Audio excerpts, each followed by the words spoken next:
আসসালামু আলাইকুম দর্শক, আমি আজকে আপনাদের জন্য একটা নেসেস্তার বরফি বা হালুয়ার রেসিপি নিয়ে এসেছি, যেটা বাসায় খুব সহজেই বানানো যায়, খেতেও খুব ভালো লাগে। চলুন তাহলে শুরু করা যাক আজকে সেই নেসেস্তার হালুয়া বা বরফি।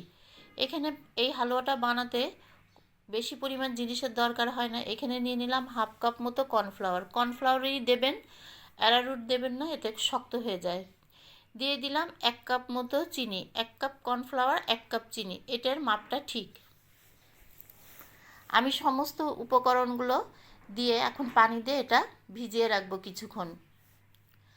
আমি একটু পানি দিয়ে প্রথমে কর্নফ্লাওয়ার যেহেতু একটু শক্ত হয়ে আসে, সেই জন্য আমি একটু চামচ দিয়ে নাড়া দিয়ে নিচ্ছি। এখানে আমার 3 কাপ মতো পানি ব্যবহার করতে হয়েছে, এটাই ঠিক মাপ ছিল। 3 কাপ মতো পানি আমার লেগেছে।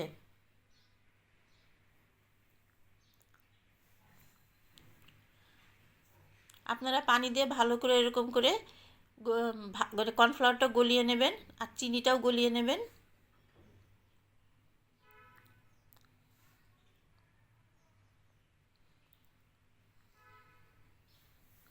এরপরে পছন্দ মতো কালারটা দিয়ে দেবেন, ফুড কালারটা ব্যবহার করবেন।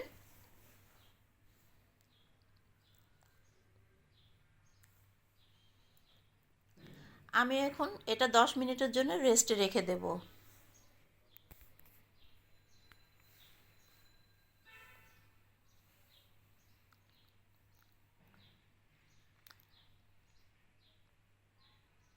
এখন এখানে দিয়ে দিলাম হাফ কাপ মতো সয়াবিন তেল।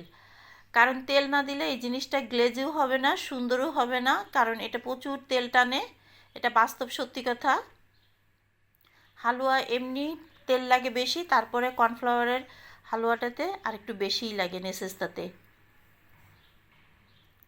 আমি এটা কড়াইতে দিয়ে দিলাম।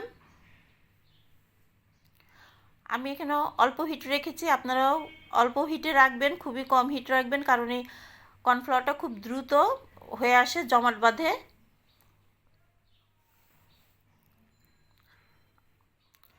দেখেন এটা কত তাড়াতাড়ি হয়ে আসবে। কিন্তু হয়ে আসা মানেই না এরকম না যে এটা নামিয়ে ফেলতে হবে, এটা আরও কিছুক্ষণ চুলোতে রেখে এটা ভালোভাবে ইয়ে করে নিতে হবে, রান্না করে নিতে হবে তেলের উপরে।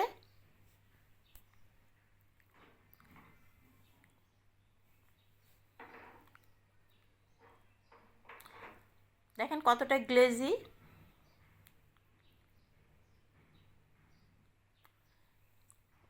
এটা কিন্তু অনবরত আরও অনেকক্ষণ নাড়তে হবে, 10-15 মিনিট মতো। আমি নামানোর আগ দিয়ে একটু গোলাপ জল দিয়ে দেব। আপনারা গোলাপ জল পছন্দ না হলে দেবেন না, এতে কোনো অসুবিধা নেই, কিন্তু এখানে একটু ঘি ব্যবহার করতেই হবে, কারণ এই ঘিটা একটু ফ্লেভার সুন্দর করে। এখানে আমি গোলাপ জল দিয়ে দিলাম 1 চামচ মতো।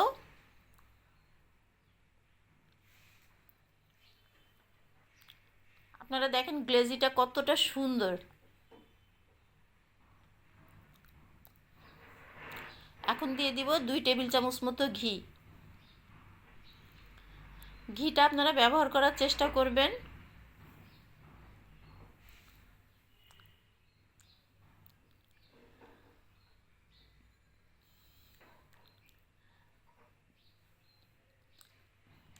আর এটি কিন্তু এই অবস্থায়, কিন্তু গরম অবস্থাতেই কিন্তু ঢালতে হবে। আমি এখানে গরম অবস্থায় ঢালতে পারিনি এই কারণে, কারণ আমাদের বাসায় কারেন্ট চলে গিয়েছিল, এই জন্য এটা ঠান্ডা হয়ে গেছে দেখে এরকম একটু জমাট বেঁধে গেছে, কিন্তু আপনারা ওই গরম অবস্থাতেই ঢালবেন, এইটাই নিয়ম।